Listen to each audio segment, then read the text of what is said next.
आतंक था उसका। ठीक ठीक कहें तो वह चोर ही था। न जाने कितने मन उसने चुरा लिए थे, पर वह साधारण चोर नहीं, चित्त चोर था। मनुष्यों का तो कहना ही क्या, उसने तो गायों, मयूरों, वृक्षों, लताओं और स्वयं यमुना के प्रवाह तक के मन को बांध लिया था।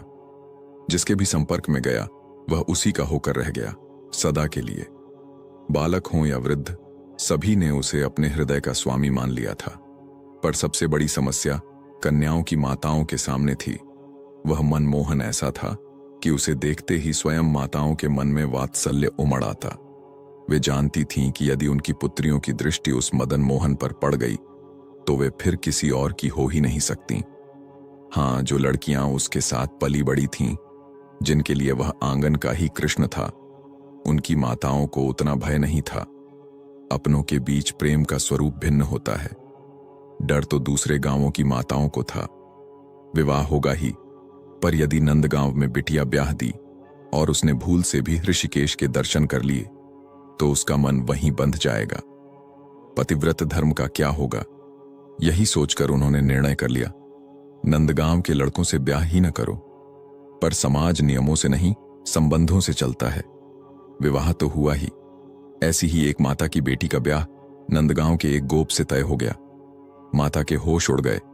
उसने बिटिया को समझाया, कभी घूंघट न उठाना, और यदि नंद का छोरा सामने आए तो आंखें कसकर बंद कर लेना, चाहे कुछ भी हो जाए।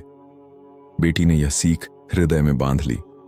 विवाह के बाद बैलगाड़ी नंदगांव की ओर चली। गांव के बाहर कृष्ण अपने सखाओं संग क्रीड़ा कर रहे थे। सजी धजी गाड़ी देख वे मुस्कुराए, बैलों को रोक लिया और हंसते हुए गाड़ी पर चढ़ गए।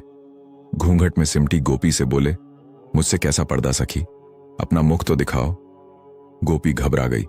दूल्हे ने भी हंसकर कहा, अरे यह तो स्वयं कृष्ण है। यह नाम सुनते ही गोपी और सिमट गई। यही तो वह है जिससे बचने की शपथ दिलाई गई थी। उसने चेहरा और कसकर ढक लिया। कृष्ण मुस्कुराए और उतरते हुए बोले, आज नहीं देखा तो फिर ढूंढती फिरोगी, और मैं आसानी से नहीं मिलूंगा। समय बीता। इंद्र का प्रकोप आया। मूसलाधार वर्षा से ब्रज डूबने लगा। तब सब गोवर्धन की ओर दौड़े। उसी भीड़ में वह गोपी भी थी। प्राण बचाने की चिंता में सब व्रत, सब शिक्षा भूल गई। जब गोवर्धन पहुंची तो देखा पर्वत उठा हुआ है और उसके नीचे श्याम खड़ा है। पीली धोती, कमर में बंधी बांसुरी, मोरपंख, वनमाला, अधरों पर मुस्कान और उंगली पर गोवर्धन। टकटकी बंध गई। यही वह पुरुष है जिसे देखने से मना किया गया था। आंखों से आंसू बह चले, हाथ जुड़ गए। चरणों में गिरने की चाह थी, पर भीड़ आड़े थी। वह देखती रही और देखते देखते उसकी आंखें मूंद गईं। हृदय से स्वर निकला, इस जन्म में न पा सकी, पर तू मेरा ही है।